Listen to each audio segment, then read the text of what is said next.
Euskal laborantza sindikatoen edo sindikalismoaren historia bat aurkeztua izanen zauku gaur.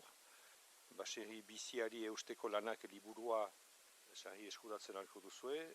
Jose Angel Antai aiako bera izan da idazlea. Eta orduan nola ikusten dugu gaurko planoa. Lehenik ditugu egaldeko laborari batzu ere. Untzalu Salterain Bizkaikoa, Badino Herrikoa, presentatuko dauku lehenik bat zer zen ideia, zendako liburu baten ideia izan den, Euskal Herriko historia eta laborantza sindikalismoaren historiak fundatzeko. Eta laborantza sindikalismoaren historio bat da. Hori da, ez da pretentziorik historio bat egitea ofiziala eta bakarra. Beraz, berak esplikatuko du zendako, gero Jose Angelek emanen dauku liburuaren bizkarrezua, zer den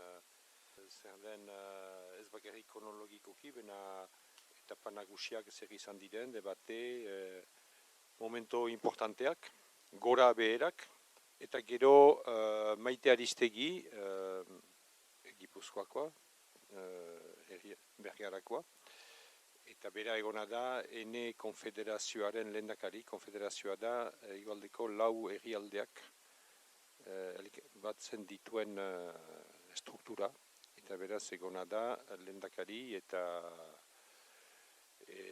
nezake eneren memento ederrenetarik batean. Eta bizka bat bere lekukotasuna emanen du gero, elkarrizketa bat eginen dugu, diskusio bat, zenta hitzaldiak ez dira luzeak izanen, diskusio bat, hobeda dinamiko izaitea eta aktiboa, eta artean txartuko dugu ere berba hitz pare bat elberei buruz, hori madea asuri galdera edo oahik, eta bukatuko dugu ere etxalde mogimendua, zer den, orai pixka bat transizioa etxalderi buruz baita egiten ari, zer den etxalde, zer duen pretentzioa edo asmoa edo ambizioa. Hala, beraz hitza untzalu hiri, zergatik liburu hori. Edo zergatik pentsatu da behar zera olako historia bat kondatu. Gabon, danoi eta eskertu bai, apur bat aurkezpen hau eta deitu izan hau bai. Berez,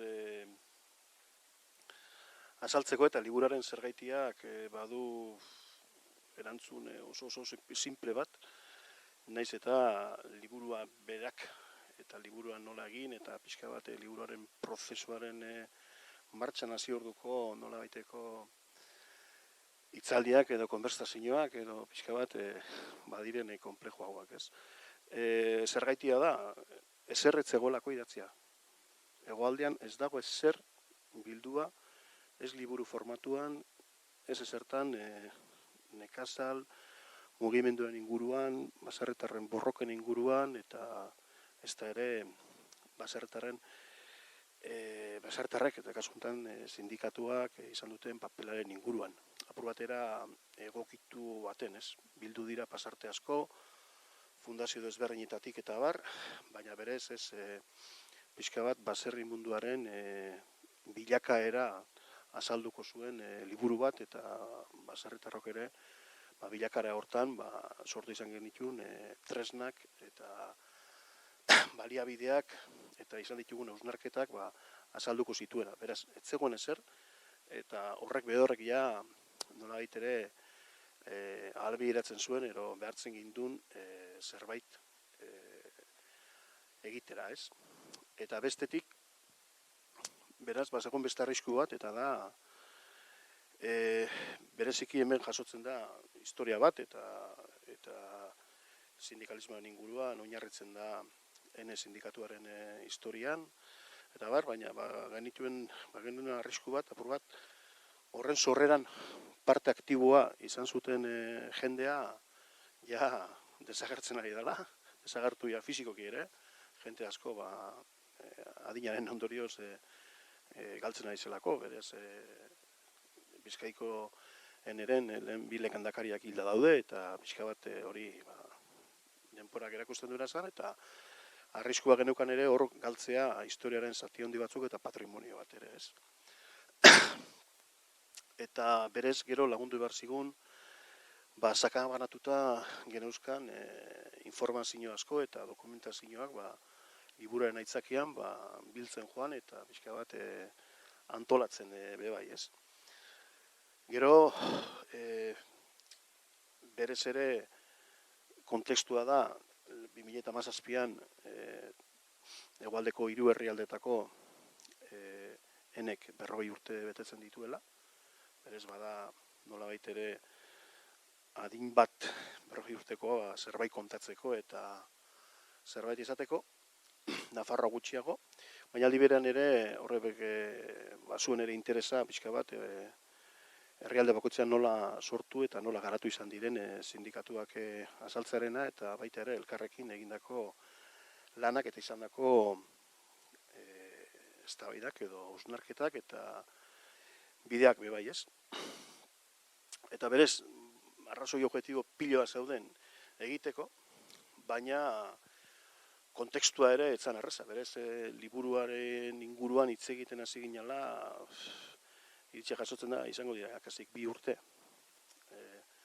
Egin behar dugu, eta beste, baina begiratu behar gendun ere, idatzi behar gendun, alde batetik era objektibo baten, hau da idazten dana hori da.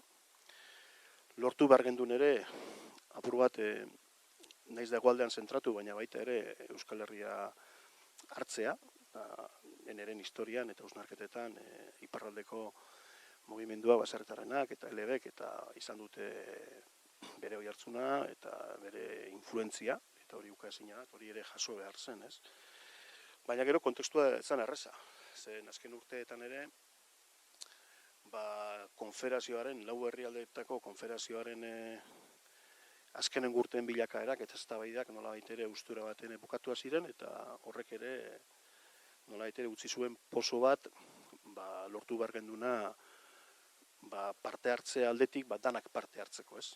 Ez da ikela izan liburu bat parte batekoa edo alde batekoa bakarrik, ez? Eta bestetik lotua bebai apur bat azken 15-20 urtetako bilakari horrekin, ez? Bazegoen jendarengan oroitzapenean azkenengo 15 urteak eta nolabait ere dokumentazioan ere, sarean eta hori badago, ez? Eta pixka bat asko batzen zuena zen, konferazioan bertan mailarik gorena izan da eta garai hartan 2017tik aurrera nolabait ere prentsan eta komunikabideetan oihartzun handien aukin eta influentzia ere, esango genduke, baina aldi berean ere garai hartan erazten dira barruko eztabaida eta kalapita guztiak eta nolabait jendaren memoria laburrean bazegoen apur bat eztabaida eta kalapita eta zertzu horreko zer aje guztiak, ez? Eta hori historiaren parte bat da, baina ez da historia bera ere, enerena, ez elkarrekin egin duguna, ez da bakarka egin denarena, ez? Eta berez, arrisku hori ere bizka bat ekidin nahi izan, apur bat historiaren zer guztia, historian dana hartuta eta dana kontatuta era objektibo batetik, ez? Eta bestetik, ez bagendun idazten geuk, inok ez zulako idatziko, eta ez bagendun idazten bereziki etorkizuna etorriko diren pertsona berriai eta baserriatuko dien gazte berriai, ez gendulako ikingo tresna bat zer transmititu eta zera ez, eta ikusten gendun hori badala beharrezkoa, zer gainera ikusten dugulako galtzen bebai, ez? Pixka bat gazte mugimenduetan, gazteak eta bestera batera bizi dituzte gaiak gaur egun. Orduen arrazoiak oinarrian horiek ziren, ez? Gero horretan adostasun bat zegoen. Baina gero pixka bat baliabideak ikusi behar zen ia posible zen, ez? Eta hortarako ere gutxieneko bat planteatzen zen, berez bilatu behar gendun, pertsona batek hori aurrera emango zuena, idazteko forma emango ziona. Argi zegoen ere, barneko pertsona bat etzala ikusten nolabait ere objektibotasuna eta pixka bat hori bermatu aldera. Eta bestetik ere, argi geneukan kontatu nahi gendula, historia bat, azkenean, zati bat, baina kontatzeko hori ere jendearentzako ulergarri izan behar zuela. Hau da, helburua zen baserritar munduari eleaztea guzti hori, generazio berriei, aurretik zeuden nahi ere, nolabait ere militante izan direnak eta bar, beraiek ikusi dezatela beraien burua reflejatuta nugu borroka horretan, edo eztabaida horretan egon ginean, edo bizi izan dugu, edo pixka bat zentzu horretan. Baina bestetik ere, baserri munduaren inguruan eta eneen inguruan mugitzen den masa soziala eta ez danak zuzenean baserritarra, haientzako ere nolait ulertzeko modoko izan hartzela, ez. Eta zentzu horretan deliberatu gendun, alde batetik idazkera ulergarria izan behar zuela, historia bat ez gendula nahi egin era akademiko baten, ez gindua zela egiten doktora dutza bat, eta aldi berean ez gendula ere ipuin bat egin, hau da, ez gendun idazle batek narratiban idazte ere. Orduan, deliberatu gendun, kasetaritza zala ofizio egoki bat honako liburua idazteko ez. Gero hortatik ziginen pertsona bilatzen da bar, eta hori behin baino gehiagotan kontatu da, zelan Aldorekin kepak topo egin zuen, eta baina aldez aurretik apur bat, bai egin zen nolabait ere herrialde ezberdinetako zenbait pertsonakin nolabaiteko kontraste bat ia posible ikuste zen hau liburua, ez? Eta horrek eskatzen zuelako ere herrialde bakoitzan gutxienez hegoaldean pertsona bat arduratuko zela sostengua ematen liburu honeri, lantalde baten parte hartuz, baina baita ere nolabait ere herrialde bakoitzeko historia edo dokumentazioa bilatu edo pixka lan aktibo bat egingo zuela jendearekin kontaktatu eta barrez.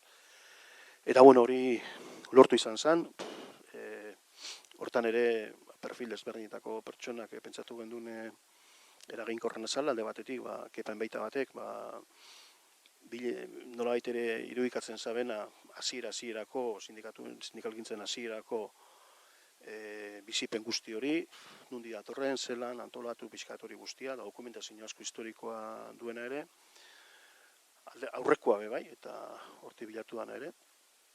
Gero beste bat Nafarroan kasuan planteatzen zen ere, importantea zela nolabait ere Nafarroan ene sortzen da aurreko sindikatu baten zatiketa batetik, UAGN sindikatuaren zatiketatik, eta prozesu hori bizi izan zuen pertsona bat, eta nolabait ere horrek eskatzen zuen ere, UAGNren bizitzan ere azkenen urtetan parte hartu zuen pertsona bat, eta hori Mikel Petriinarengan pixka bat identifikatu zen.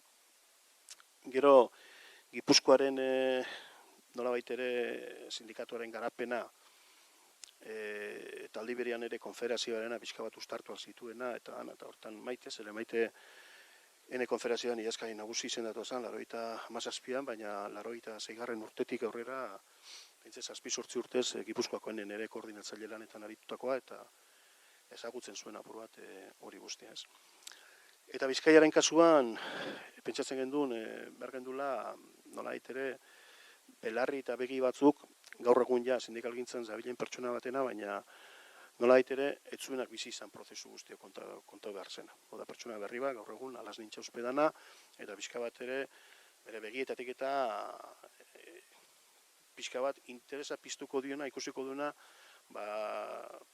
bizi ez duten pertsonai eta baserritar gaztei eta zertan edo zela interesatuko zaien honako liburu bat eta barez.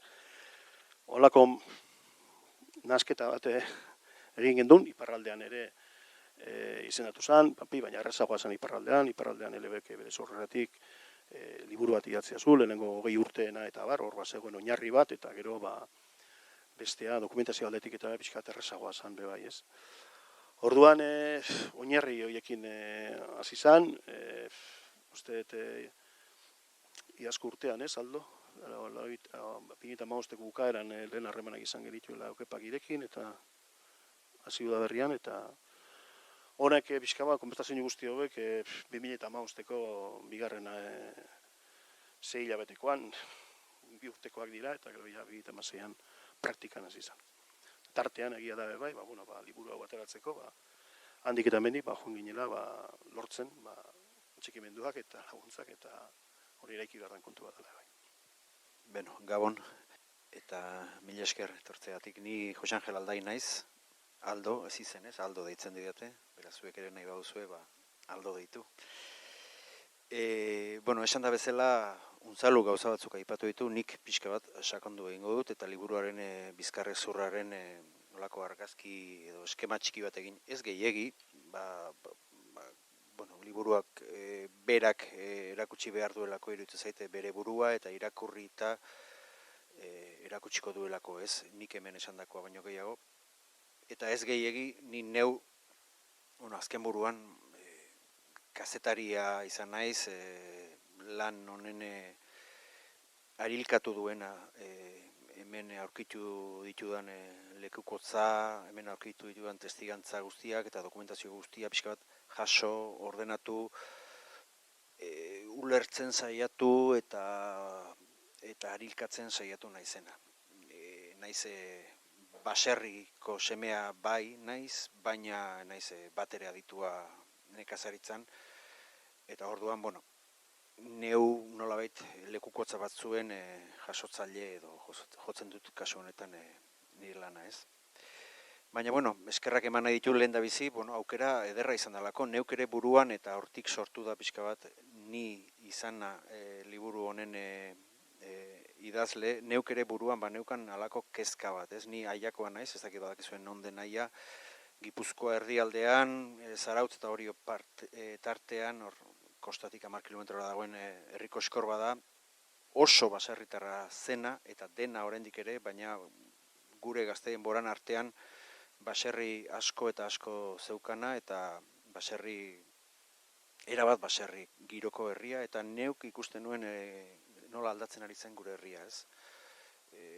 Garai batean baserri guztietan behiak izatetik, asko utzia zituzten baserriak, asko hustuak ziren, beste lantegi batzuetara bideratuak baserritarrak, eta gelditzen jundian apurrak, bueno, gero eta handiagoak, gero eta komila edo kakotxartean modernoagoak, tresneria hobeagoarekin eta bar, zuek guztiok nik baino asko hobeto ezagutzen duzuen prozesuaren baitan han ere, baina ez bat ere lehen baino hobeto zeudenak.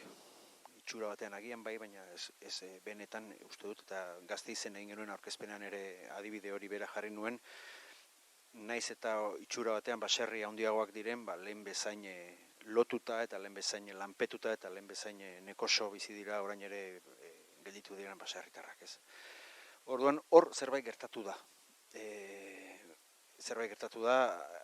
Gauza asko gertatu da baserrian eta baserriaren inguruan eta nekazaritzan eta ondorioz gure gizarte honetan eraldaketa izugarria izan da azkenengo 40-50 urtetan. Eta haian ere hori ikusten nuen, eta neuk banuen kezka hori, ez, nolabait hori erakutsi nahia elkarrizketa batzuen bidez, erreportaje batzuen bidez, eta egitasmo hau honekin topo egin nuen, eta onartu nuen, azken buruan beste zerbait da egitasmo hau, baina iruditzen zait nik neukan, eta hor liburuaren sarreran aipatzen dut, nik neukan kezka edo jaso behar ari ere hein handian erantzuten diola.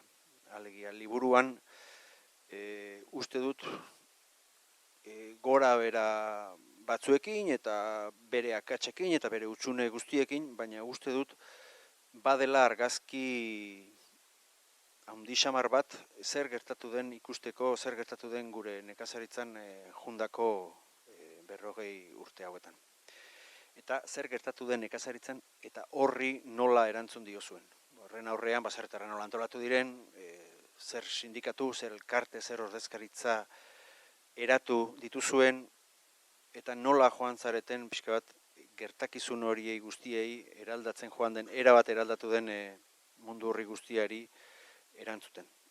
Hori izan da pixka bat, uste dut hori dela liburuak erakusten duena, edo gehien bat erakusten duena, argazki handi bat dela. Nola nahi den, eta Unzaluk esan du ez, zaila da, gertakizun asko dira, urte asko dira, sindikatu asko dira, herrialde bakoitzean, konfederazioa ere bada, auzi asko izan dira urte hauetan, zaila da hori guztia sakon ikertzea liburu bakar batean. hau gehiago da kazetaritza lan bat, ez? 40 lagunen elkarrizketak badira hor barruan, milaka horri eta hainbat liburutako erreferentziak eta aldizkaritakoak jasoak daude eta pixkat ordenatuak. Nire iritziz da gehiago hori guztia tajutzeko saio bat, hori guztia ordenatzeko saio bat, eta horrekin guztiarekin nolabaiteko ari bat emateko eta argazki bat egiteko saio bat.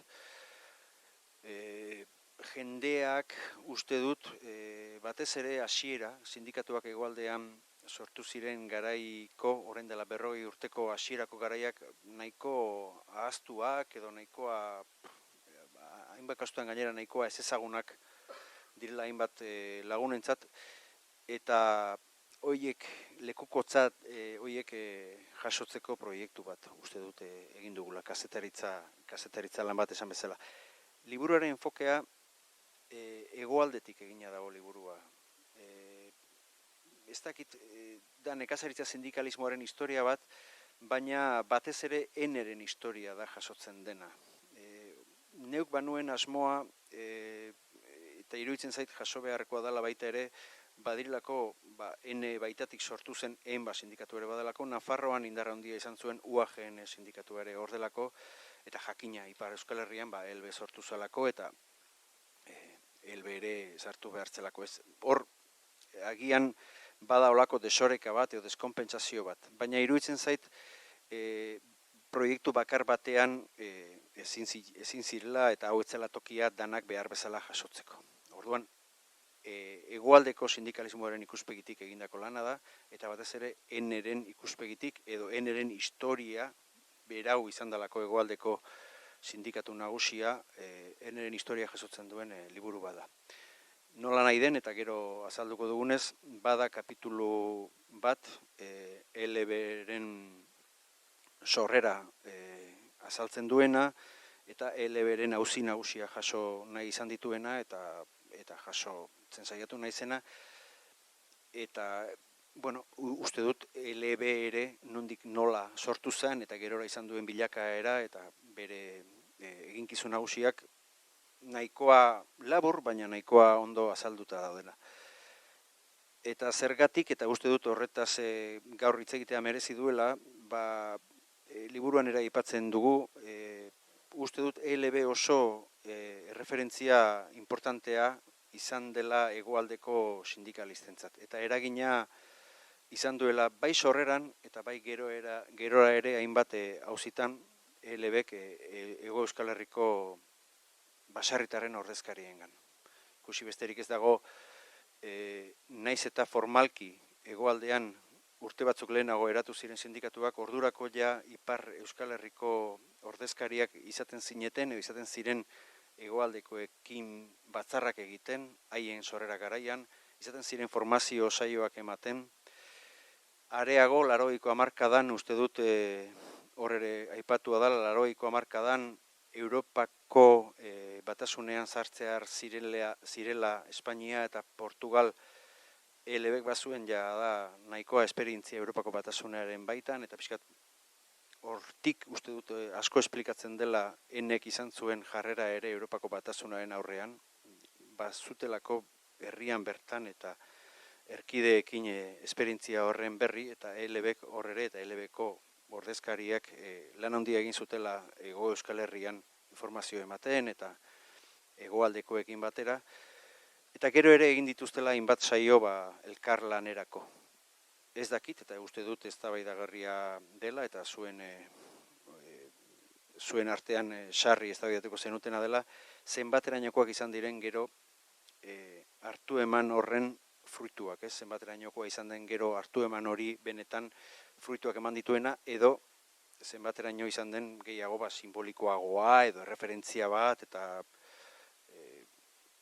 argi bat, iparaldekoen ELB, hegoaldeko enerentzat. Eta behar bada beste aldera ere bai, ELB-rentzat, bagian gutxixiago.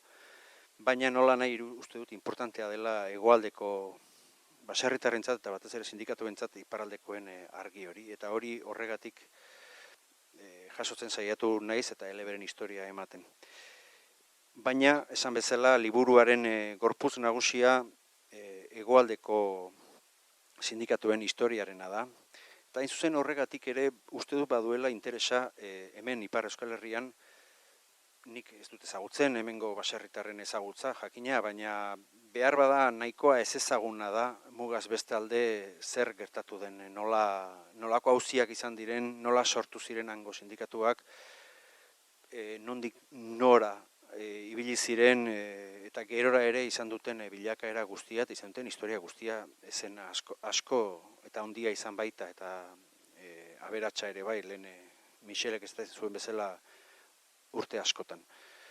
Beraz, alderdi horretatik, naiz eta hegoaldetik egindako lana izan, uste dut baduela interesa Ipar Euskal Herriko baserritarrentzat eta zuontzat ere ezagutzeko beste realitate hori guztia. Esaten zidan lehen hor bileran egon garenean aurretik aipatzen genuen zer kontatu liburua, zer ez kontatu, uste du zaila dela gehiegi kontatzea, ez? Une batzuetan badauka nik kezka, gero hori nahi duenak esango dit, behin irakurrita, badut nik kezka esote den lan trinkoegia. Unzalok esaten zuen bilatu dutela irakurterreza izatea, eta bar. Ez dakit zenbateraino lortu ote dugun hori. Nik badut kezka bat, ez? Gauza asko esote dugun jaso denak batean jasotzeko. Eta esote den mardulegia, trinkoegia neurri batean. Horregatik iruditzen zait poliki irakurri beharreko liburua dela. 9 atal dauzka liburuak, eta nonaitik hasi daiteke. Bukaeratik, edo hasieratik, edo erditik atzera, edo erditik aurrera. Lehendabiziko 2 ataletan jaso nahi izan dut erreferentzia historiko batzuk. Joan den mendearen hasieran, hasi baiziren ordurako baserrian nahiko esanguratsuak gertatu ziren eraldaketa batzuk, industria asko garatzen hasi zen, eta baserrian aldaketa handi batzuk, eta baserritarrak horren ondorioz, beren ordura arteko ekoizpena, beren ordura arteko produktuak saltzeko moduak, eta abar asko neurri esanguratsuan aldatzen hasi ziren. Ordura arte erabat etxeko lana zen, eta orduan hasi ziren pixka bat merkatuari begira, herriari begira saltzen. Eta uste dut importantea dela zer gertatu zen orduan, naiz eta xaletik izan kontatzea, eta ondorioz zer mugimendu sortzen hasi ziren. Ordukoak baitira lehendabiziko sindikatuak hegoaldean behintzat, ez? Eta gero batez ere desente indartu zirenak 1920, 1930ko hamarkada horietan, gero jakina denez, gerra zibilak erabat eten zituenak, erabat erauzi zituen proiektuak eta mugimenduak. Baina baziren ordurako referentzia interesgarriak, nik uste kontuan izan behar direnak. Ez dira sortu gaur egun ezagutzen ditugun sindikatuak, perretxikoak bezala utxetik, ez, 1970ko hamarkadan. Eta jaso dut baitere bigarren atal batean, 60garren hamarkada, 70garren hamarkada horietan izan zen aldaketa ekonomiko handia. Nekazaritza industrializatu zeneko garai hori jaso nahi izan dut. Hortik aurrera, eman diogu atal bat herrialde bakoitzari. Nafarroako sindikatua nondik nora eta zergatik eta noiz eta nortzuen eskutik eta sortu zen kontatzeko, eta geroko bere bilakaera eta auzi nagusiak eta gaur egun zertan gutxi goraera zertan diren beren kezkak jaso da atal batean, eta horrela beste guztietan. Araban beste bat, Bizkaian beste atal bat, Gipuzkoan beste atal bat, esan bezala eleberi eman diogu beste atal bat, eta gero egin ditut 2 atal mardulxeagoak behar bada, hegoaldeko sindikatuek osatuzten konfederazioaren eraketa, zergatik, zertarako, nortzuek, ze proiektu zuten hasieran buruan eta gero zertan gauzatu zen, ez baitzen gauza bera lortu, konfederazioaren historia, eta gero konfederazioaren baitan denonak izan diren borroka nagusi batzuk, ez? Zer gertatu den behi esnearekin. ze gertatu den ardiaren sektorearekin, ze gertatu den okelaren sektorearekin, eta abar, ez. Nagusiak ez denak, ze asko dira.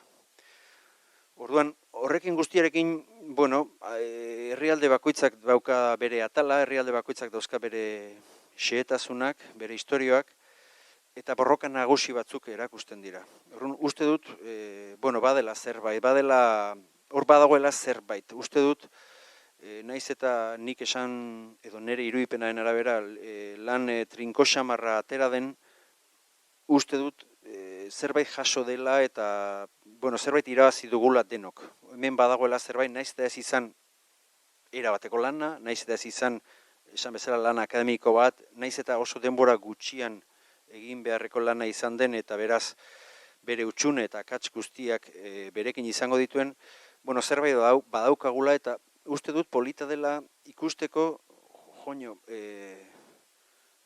zenbat lan egin den, zenbat auzi gertatu zaigun, zer nolako eraldaketa bizi izan duzuen, eta horri nola egin diogun aurre, ez? Hainbat urte hauetan zenbateko lana egin den horri guztiari aurre egiteko. Eta izenburuak bere txarrean uste dut kezka nagusietako bati erantzuten diola, ez? Horre egin den lanari, ez? Baserri biziari, bizirik dagoen baserriari, eta baserriari bizirik eusteko lanak izan direla iruditzen zaite eine handian. Eta horiek islatzen saiatu naiz. Eta ez soilik erabaki nagusiak, ez soilik zein izan zen eta nor izan zen eta zergatik unean uneko lehendakari edo zein izan ziren unean uneko kongresuko erabakiak, batzarrak, auta beste, horren azpiko lanak ere uste dut hor agertzen direla, ez? Zenbat auzi txikitan sindikatuak eta baserritaren ordezkariak murgildu zareten, zuek inork baino beto dakizue, eta hor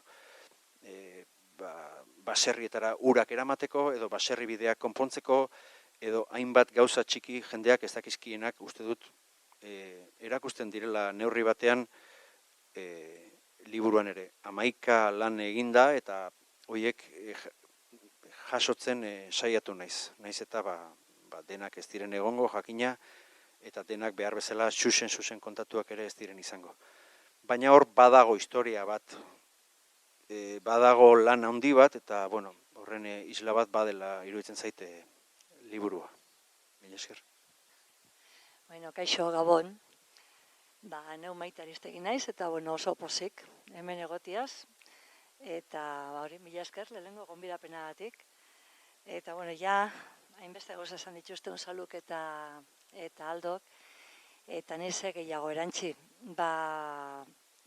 Tresna importante badala, eskutan daukaguna. Azkenian, erremintza bat dela, gogoratzeko nondi gatozen eta gainera laguntzeko nora joan nahi dugun. Eta esan bezala, transmisiorako, erakusteko, zer egindan, akatsak nun egon aldien, gauza onak ere nun egon aldien, eta zeri heldu behar diogun, benetan baserriari bizirik eusteko, ezta?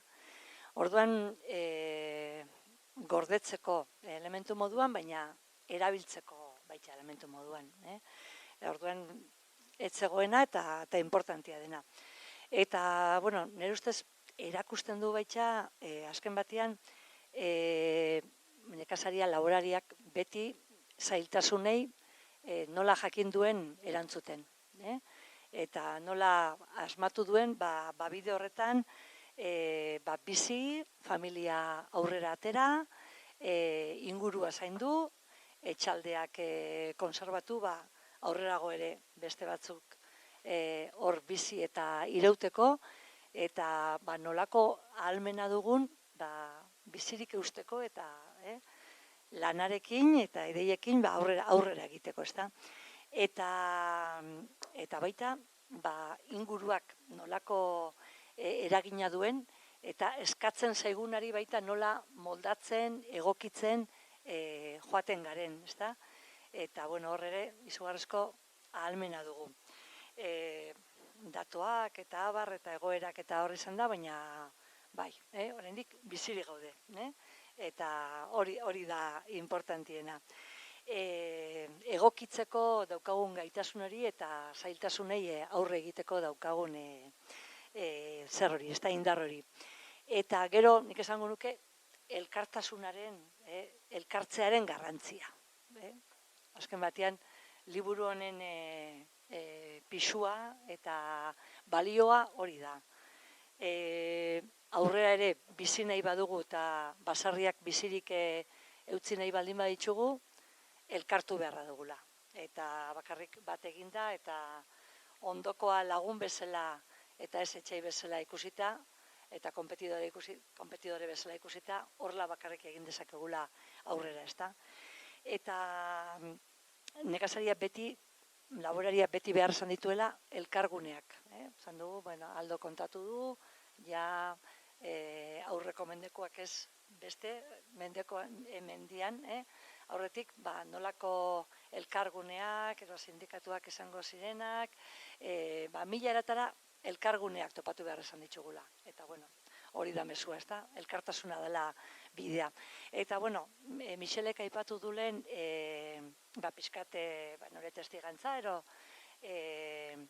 nolabait, ene sindikatuaren gareirik indartsuena ere, zorionez tokatu zitzaidan bizitzea. Eta, hori bat izan zen niretzat, bere hutsune guztiekin, baina zorionez bizi izan nuen, 86an horreko mendian, hasi nintzen gazte-gazteik lanian nenen, eta lehenengotik Gipuzkoan hasi nintzen, baina elkarlana beste herrialdeekin hor zegoen, eta noski baita eleberekin ere hasi zanean, gazte-gazteik elebere, eta lehenengotik hori izan ikustezena, batu egin behar dugu, gauza gero eta gehiago alkarrekin egin behar ditugu, indarra izan nahi badugu, ezta?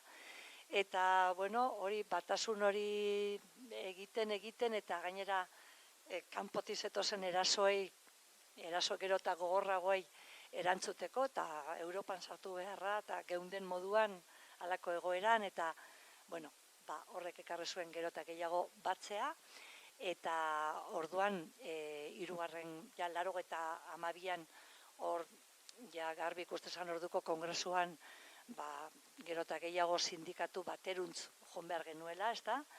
Eta, horri forma eman behar zitzaiola, aldizkaria ere hasi zen, ardatza, bere bidea egiten, eta 1987an izan zen, hirugarren kongresua, eta orduan nolabait, ene konfederazio forma eman zitzaion, baina batasun potente bazen orduan.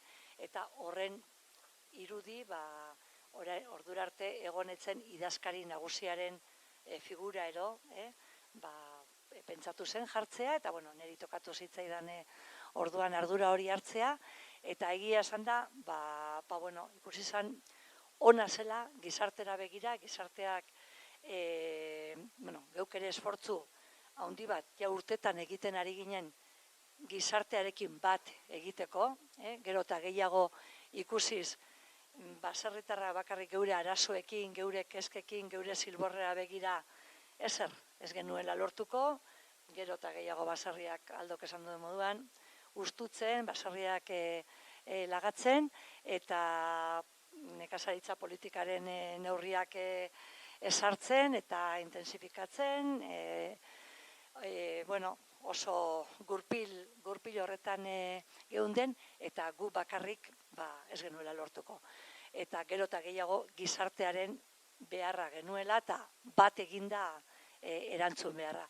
Eta orduan pixka bat, momentu hori izan zen, ikuste dut, importantia izan zen orduan, gero Euskal Herriko egoera politiko gatazkatzu urte oso gogorrak ziren baita, eta baita emon behar zitzaion horri gu ere gizartetik kanpo ezin ginen egon.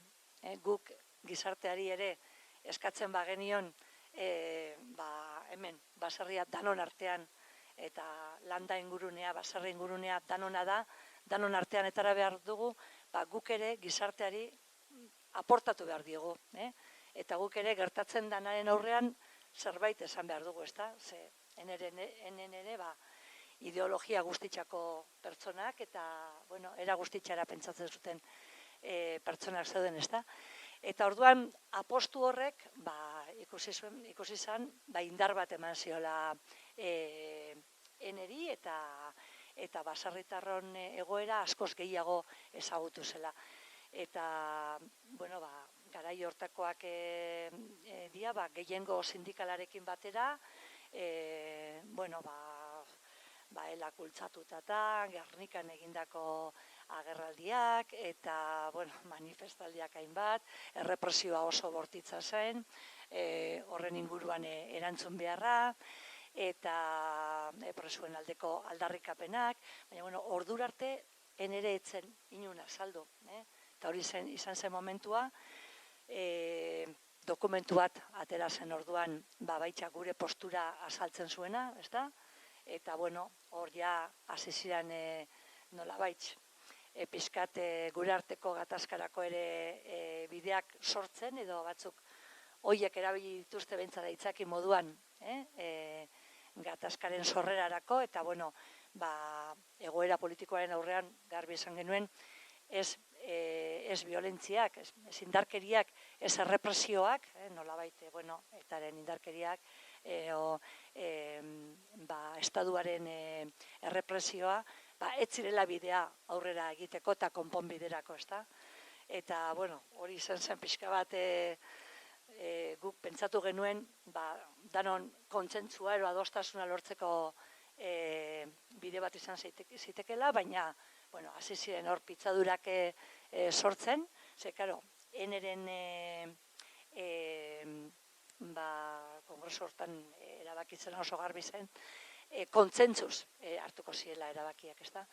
Eta, bueno, hortik hasi ziren arazoak sortzen, baina, bueno, esan behar da, momentu hor, urte horiek, bueno, 87tik, idazkaritza nagusian 5 urte, 2000 eta berarte, bueno, arazoak sortzen ziren, baina tarte horretan egia esan da,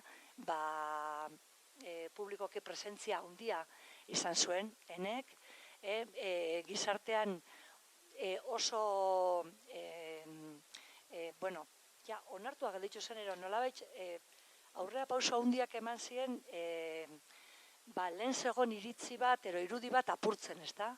Lehengo, baserritarko itxadua hor dagoena, beti arazoa kontatzen dabilena, beti problemak sortzen, ezta?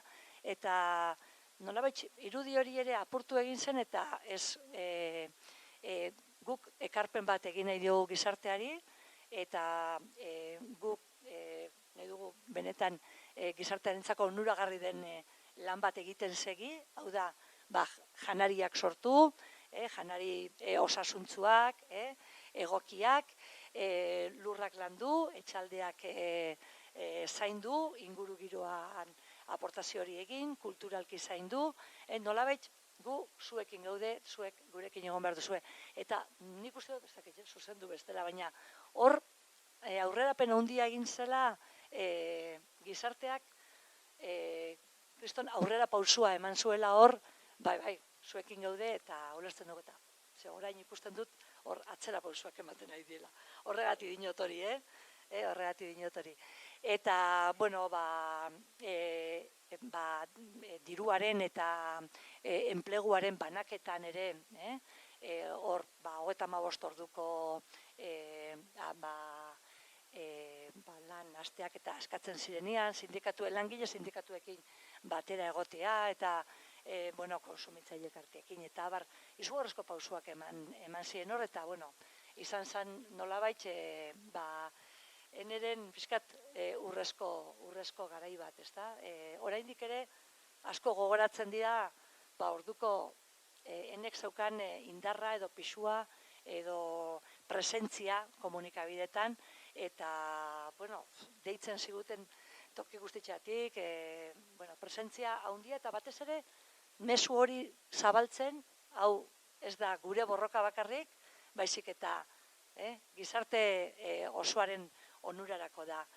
Urte horiek izan ziren, da, bueno, zoritxarrez, sortu ziren pitzadura horiek, etena ekarri zuten, eta, bueno, hor iritzi desberdinak egongo dira, hemen liburuan ere jasotzen dira, haustura edo eten hortarako ze arrazoi izan ziren, momentu batean, orduko koordinatzaile zen Manu Marañoni, zuetako askok ezagutzen duzu gainera, eta niri idazkari nagusi bezala, konfiantza kendu eta kendu egintuzten kargutik, ez da, edo aldetzera behartu.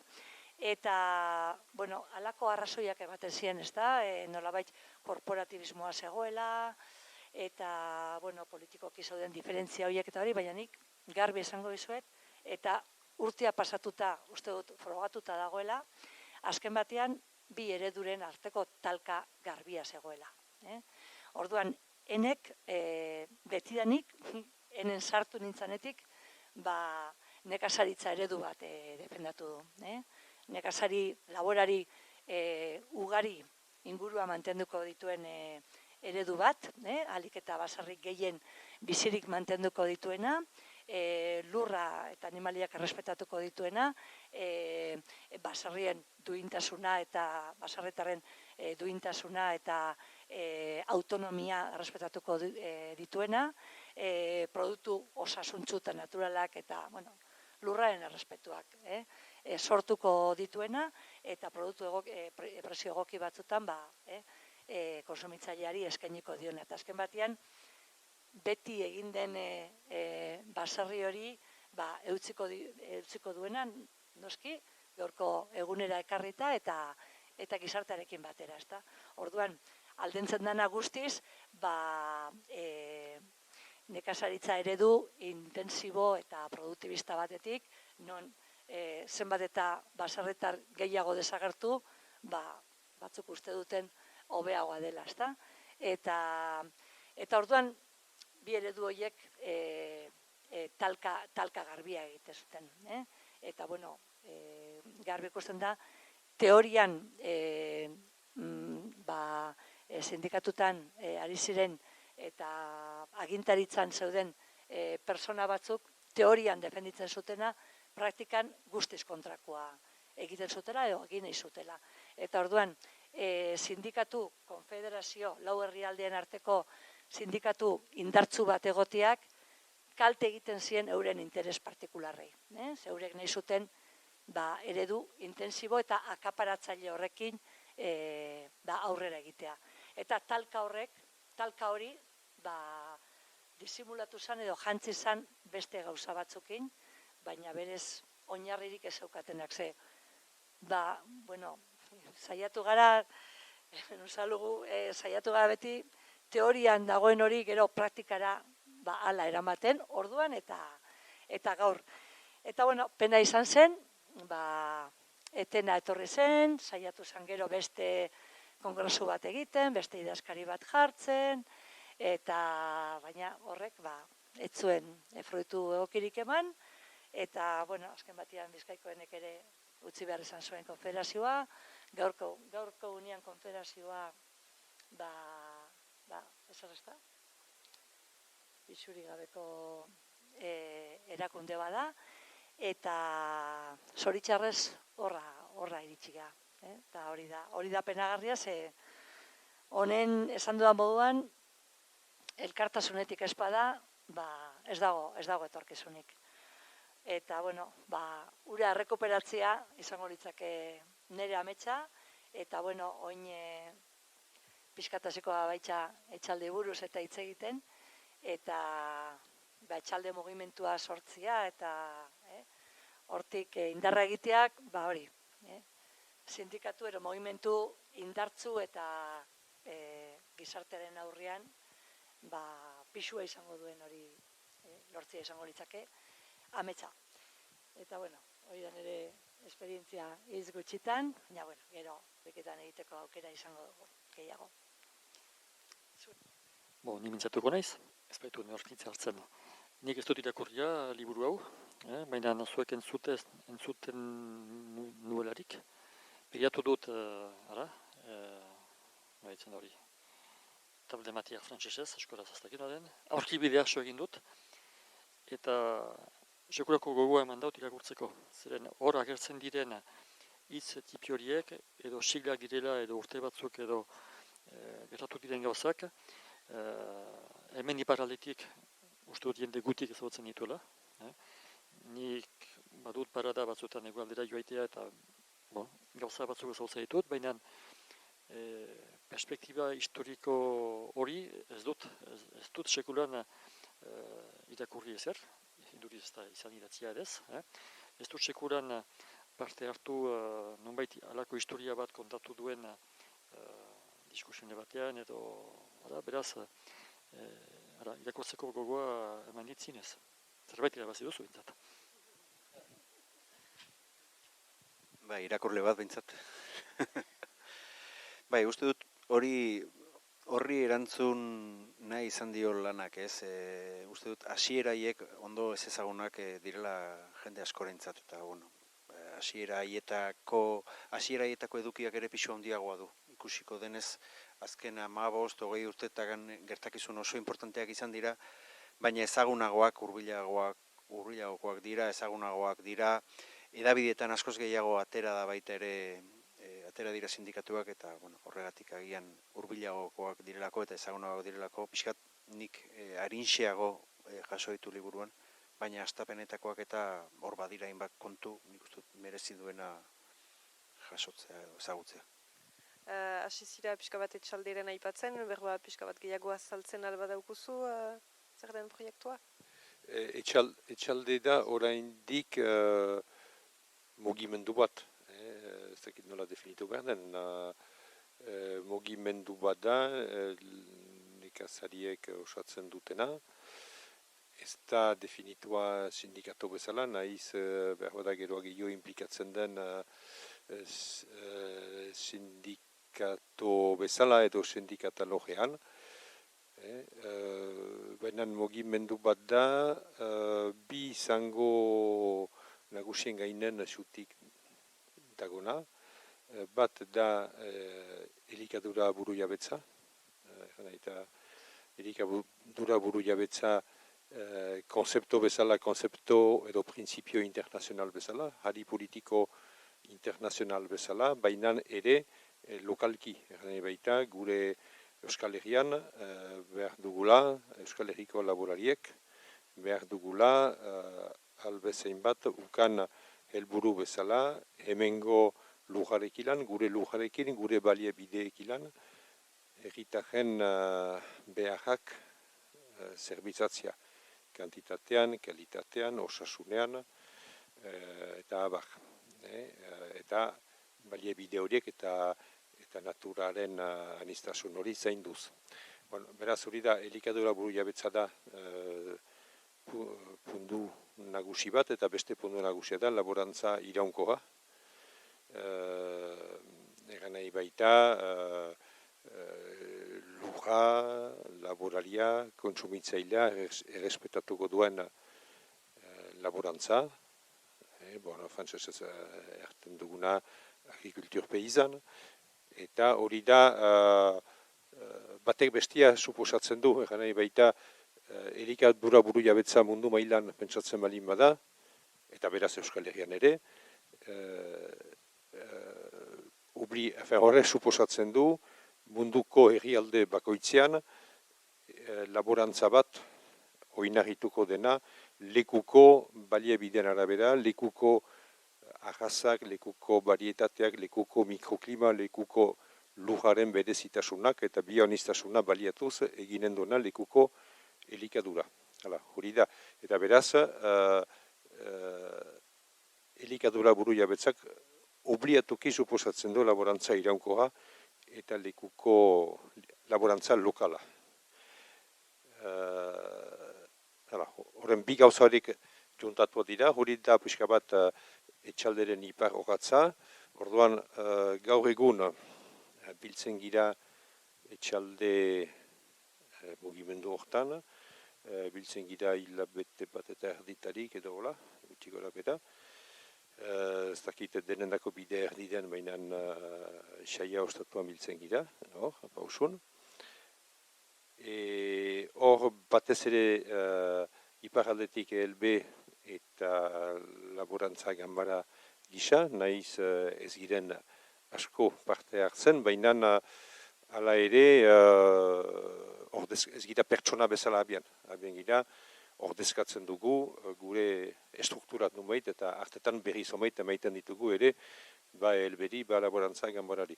Gero ene Bizkaikoa aktibo da, biziki, eta gero badira gehiago pertsona batzu, nekazari bezala, pertsona bezala, Gipuzkoatik, Maite bezala eta beste batzu, Arabatik, Nafarratik, hala, orduan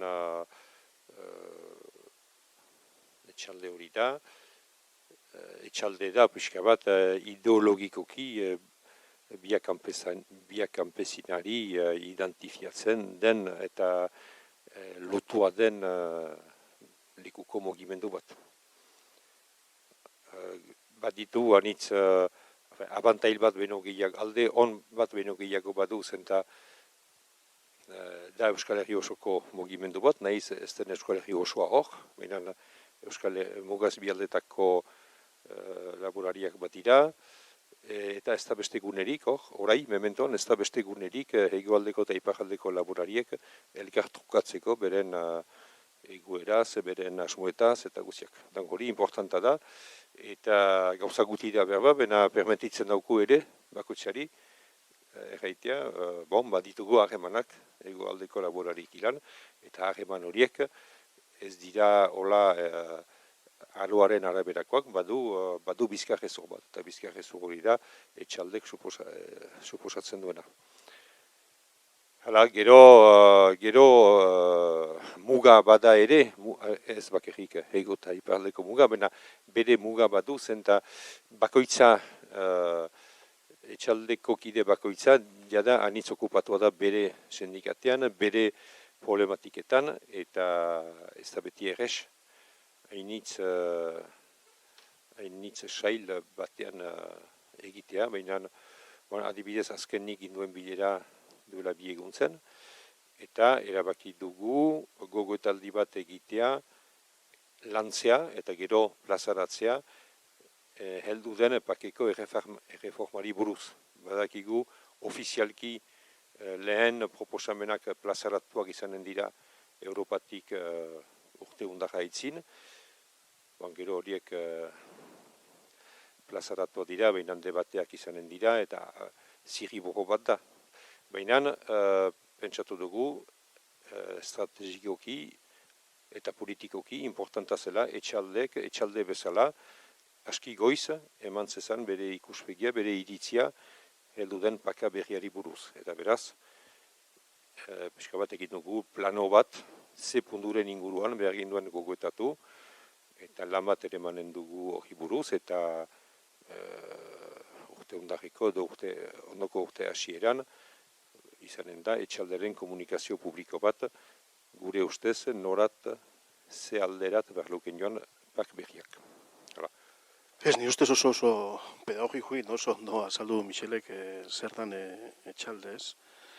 Eta bereziki, bere garaian ere, etxaldek bere burua mugimendu bezala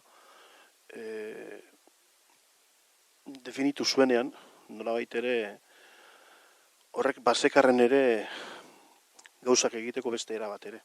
Oda, etzen eragilero, erakundero, sindikata tipiko bat egiten zena, arautzen zana barne antolaketa batetik, eta zuzendaritza kolegietu batetik, eta baizik eta mugimenduan nahi dugu izan, oinarriak elikadura buru jabetza eta nekazaritza iraunkorra izanik, eta gure idearioaren parte hemen biakanpesinaren adar tokikoa izan nahi dugularik, eta pixka bat egiten dugunak esan behar du zer garen.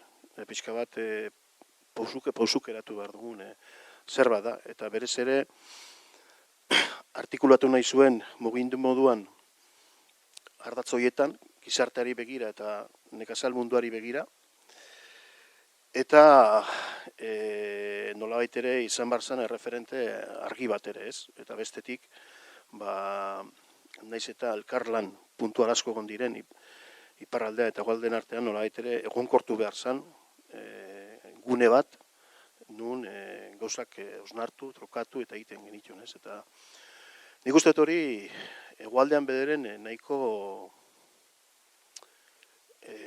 onartua dela ere, eta rekonozitua.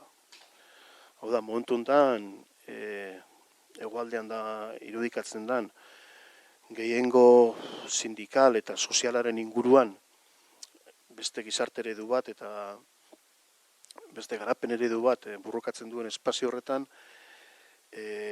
baserri munduaren ahotsa eta hausnarketa eta ordezkaritza etxalderena da. Berez ere praktikan adibidez, ene konfederazioak espazio hori utzi duelako, ez dagoelako espazio hortan, ez? Eta arez gain izango nuke instituzioetan ere, Nafar gobernuan eta Eusko Jaurlaritzan oso kontutan dutela etxaldek esaten duena eta argitaratzen duena. Hau da, TTIP-aren inguruan etxaldek pronunziatu zen, aldizkaria badago ere, eta badakit zer dan eta ze mugimendu eta ze erakunde dauden.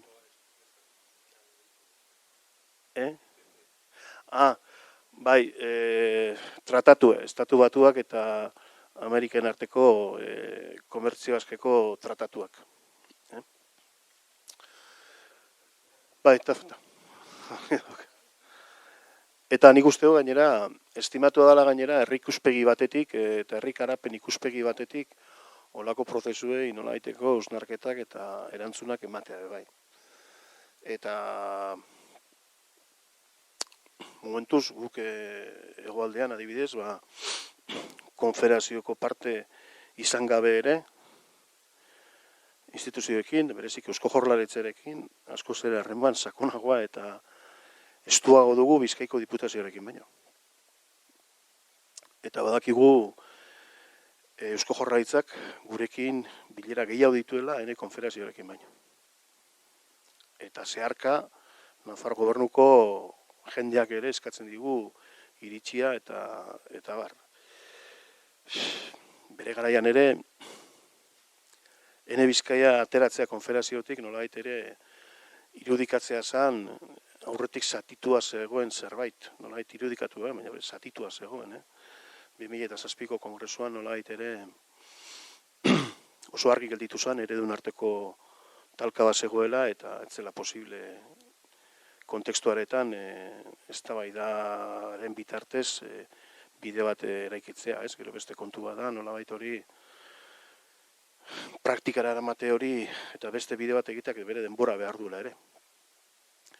Eta 2007an naiz da publikokitzen irudikatu kongresuko aurreko eztabaidetan oso argia zen, adibidez 2006an konfederazioak eta LBek plazaratutako dokumentu bat, biharko nekazaritzaren geroa etzela onartua izango, eta nolabait ere enek berak Euskal Herritik kanpo ere zituen aliantzak eta parte hartzeak estatuko koordinakundean, biak kanpesinan eta gehiengo sindikalaren espazioan eta 2007ko kongresutik aurrera espazio horiek desagertzerantz joango zirela eta konfederazioa desagertuko zela. Eta gainera pausuak ala izan ziren, eta hori ikusten zen, eta horrek eskatzen zuen prozesu bat ere, espazio horiek nolabait ere mantendu behar zirela, hori lortu izan zen, salbatu behar ziren ere, aurretik ere ikitako nolabait egoezaten gendun mobiliarioa edo pixka bat baliogarria zena ez. Eta hortik gero zerbait ereki behar zen. Alde batetik bazegoen ereduen talka bat, ene konfederaziotik planteatzen gendun nekazaritza eredua, nekazaritza politikak txertatzen zen gizartean, gizarteak hori ondo hartzen zuen, baina gero enek ez zuen garatzen, ez zuen aurreratzen. Da hor suertatzen ginen adibidez, sortzen ari zirela hegoaldean gizarte mailan elikadura burujabetzean inguruko mugimenduak edo zerbait egin nahiak eta bar, eta justu hor baserritar mundua ez zegoela, ez zela garatzen, ez? Eta alde batetik hor bazen, eraiki gendun, lortu gendun gauza bat galtzeko arriskua, eta bestetik galtzetik aparte beste noradibea hartzea, ez? Hau da, egote aldarrikapen bat, nekazaritzaren geroari buruz, elikadura burujabetzaren inguruan, eta eraikitze eredua buruz, baina baserritar gabe egitea horren defentsa, ez? Eta uste gendun hori beratzela posible, eta ezin zela egin ere hegoaldeko herrialde batetik, ene Bizkaiatik adibidez bakarrik, eta horrek behar zuela beste erabateko konfigurazio bat, eta pixka bat hori guztiaren eusnarketen ondorio da Bizkat etxalde be bai, eta hortik, baina berezik eusnarketa asko dago, berez ene Bizkaiak formalki ateratzen da 2010an, baina etxalderen lehenengo bilkura publikoa 2011aren bukaeran da, urtebete pasatu zen, baina aldez aurretik hitz egiten ari ginen, eta ez dagun batetik bestera gertatutako kontu bat ere, ez? Eta nik uste hor lehen Maitek aipatu dagoenean, hor benetan, ariketa praktiko batzuk inoiz egin genitun gure jendearen gan ere. Eta askotan esaten genien, eneren lau hitzak, lauzik lauiek, H, N eta E, definitzeko idazteko. Zer esan nahi zuen. Batek baino gehiago azkenengo hitzan elkartea idazten zuen. Ez zuen idazten elkartasuna. Eta hor bazegoen subkonstientea. Hau da, elkartasunak nolabait ere eskatzen du gauzak aztertzerako orduan eta begiratzerako orduan perspektiba ireki bat, geroari begirako bat, hausnarketa egiterakoan atzera begiratuta ere zabalkunde batetik eta bar. Eta elkartea berez badu kutsu korporatibistago bat, kutsu norberaren sailari, sektoreari, ero norberaren realitateari bakarrik begiratzekoa, eta baita ere epe laburrerako begirada, ez? Apur bat gehiago ikusten da gauza taktikoak moduan, eta ez epe luzera begira, ez? Estrategiko moduan, ez? Eta hori izan apur bat, nolabait ere, hegoaldean elkarteek, abeltzain elkarteek, hortugintza elkarteek, pixka bat, hori logikoa zan, ez? Izate hori bizinoa, baina sindikatu baten hori txertatzea eta gailentzea oso adierazgarria zan, ez? Eta hor ikusten zan. Zegoela, eztabaida falta bat, formazio falta bat.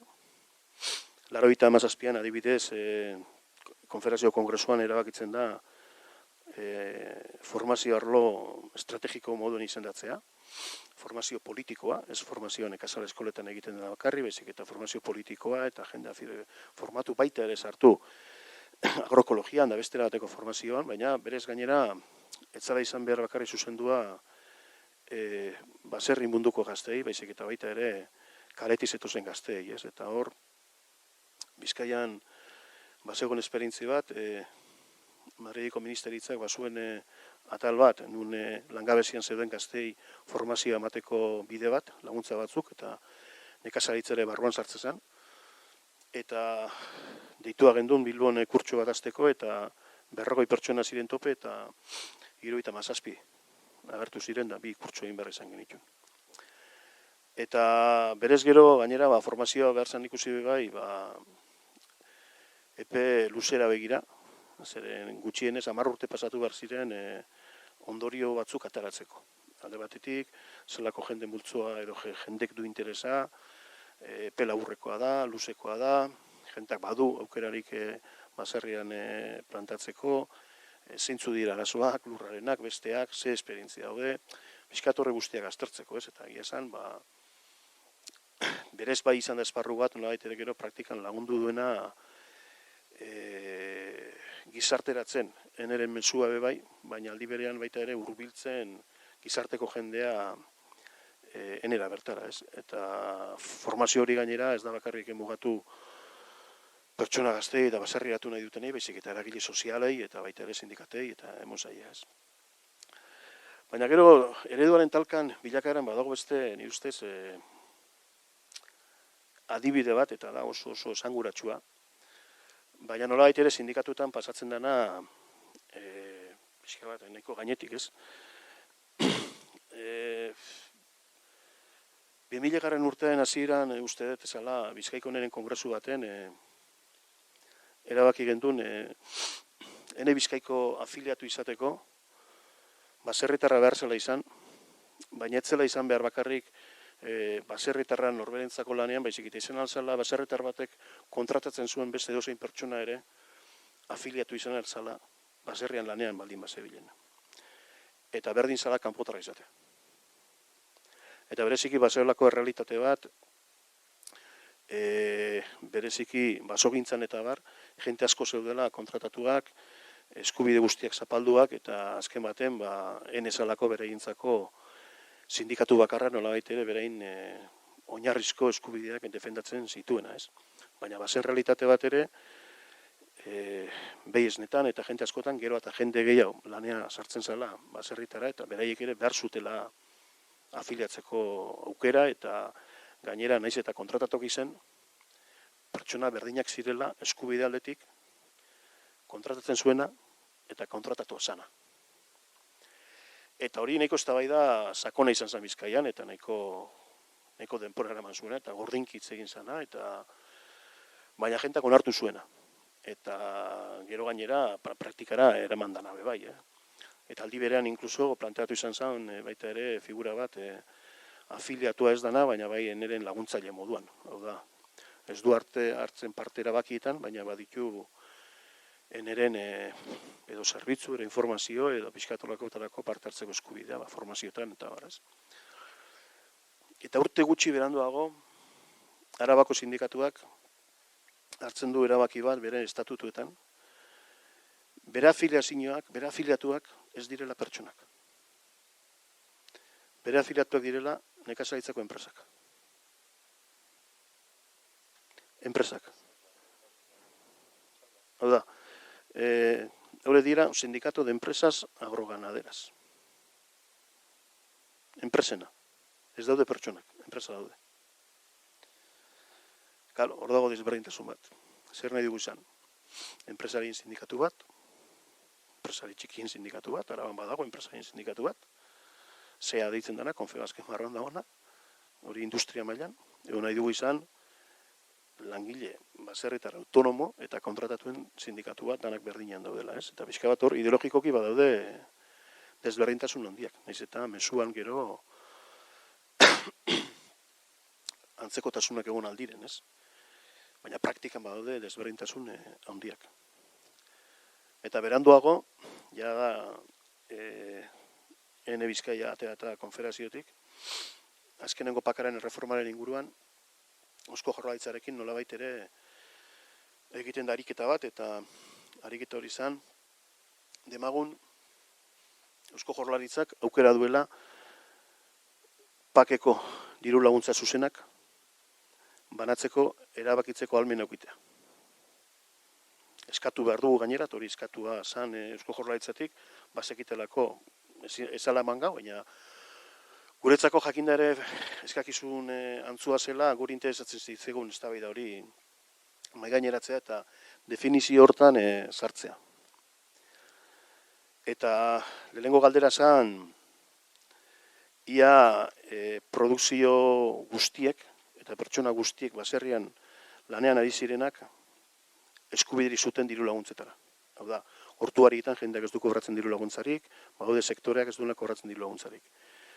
Eta erantzuna zen, eskubidea bai, baina niretik eskendu. Orduan, nahi baldin baduzue jente gehiago hori diru eman, diru gehiago ipini beharko duzue, besterik eskendu, guri eskendu. Eta bestea zen, hegoaldean ere, hirutatik bat bakarri da nekazaritza egin zerikusia duena, besteak ez dira. Eta planteatzen zen, ia bakarrik profesionala kobratzea. Profesionala han legalki da bere errentaren 25% nekazaritzatik ateratzen duena. Profesionala legez hori da. Eta landa guzti ere horrek ahalbideratzen zuen jende gehiena diru laguntzak kobratzea. Gaur egun jasotzen duena, baina askoz gehiago jasotzea. Eta jendeak esan zuen, ez. Libratzen bada dirua, banatu behar dugu gehiago gutxien artean. Eta hor ariketa interesgarri bat zabaldu zen, eta Arabako kasua erabili zen. Araban badaude zerealista handiak, Gasteizen bizi direnak, badituztena 2-3 pixu, badituztena izugarrizko lonjak eta ez dakitena zer egin diruarekin. Sindikatuaren lan handiena afiliatu horien errenta aitorpena egiten duenean da irabaziak nola gorde. Irabaziak nola gorde, ez dakite zela asmatu. Eta hoiek, nekazaritzatik bakarri bizi dira, orduan hoiek lehentasuna behar dute. Eta beste galdera zen. Eta herri txiki bateko, pertsona batek herri txiki baten bizidanak erabaki duena hango eskualdeko eskola batean egun erdiz umei eskolak ematea eta beste egun erdiz nahi duena nekazaritzen aritu eta beste, badu eskubiderik eta ez horrek ez du eskubiderik. Eta esaten du, galdera da, zeinek finkatzen du bizitza eta etorkizuna nekazelguneetan. Benetako nekazaria adanak eta Gasteizen bizidanak ala beste horrek finkatzen du. Nora bideratu behar dira diru publikoak. Eta gai horietan etzan egon erantzunik eta erantzun bakarra zen, dirua norbaitik endu behar baldin bazaio, beste batek erabaki izela, guzgoaz erabakitzera. Eta horrekin bat egin zuten, enek eta enbak. Eta gu bakarrik gelditu ginen, eta teorikoki gobernua ere gurekin zegoen. Azkenengo paka, 2011ko ez da bai daduk hori. 2011-2012ko ez da bai daduk. Eta behin, erabakitzen denean, pakak aukingo duela gestio zentralizatu bat Madriletik.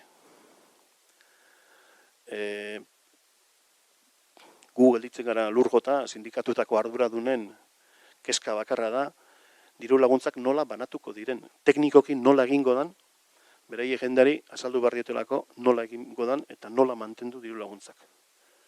Ez zertarako eta nola bideratu, ez. Nola banandu. Eta hori da, benetako, gaur egun, hegoaldean oraindik sektorea duen minbizia. Da, izugarrizko minbizia, gizarteari begira izugarrizko injustizi soziala dana. Hau da, Europatik datorren dirua hegoaldean errenta aitorpena egiten danean ez da deklaratzen, ez dago deklaratu beharrik. Badago jentea 60.000, 80.000 euro kobratzen urtero, eta diru hori ez du kotizatzen, Europatik datorrelako.